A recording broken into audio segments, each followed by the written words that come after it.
here is, how can banks be graded A1 when they are so leveraged?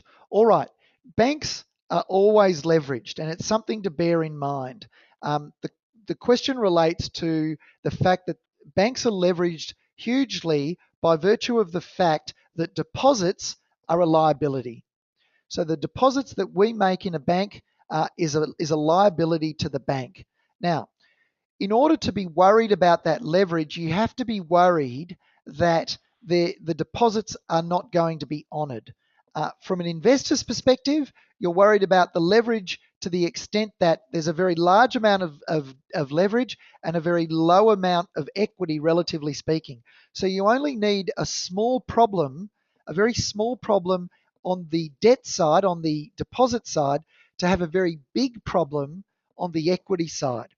The comment that John makes is absolutely right, that there is a lot of leverage, but the oligopoly scenario in Australia, which has not been dented by the deregulation of banking in Australia and the emergence of many, many international banks.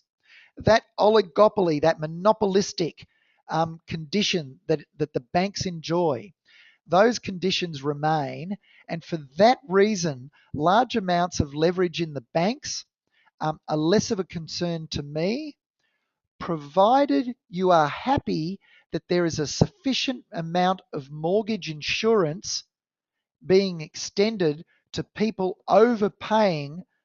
Overpaying is the key for houses and apartments in Australia. I do believe they're overpaying right now. I do believe there's some examples of overgearing. I do believe that's all true. Do I believe there's an imminent collapse in property? No, I don't.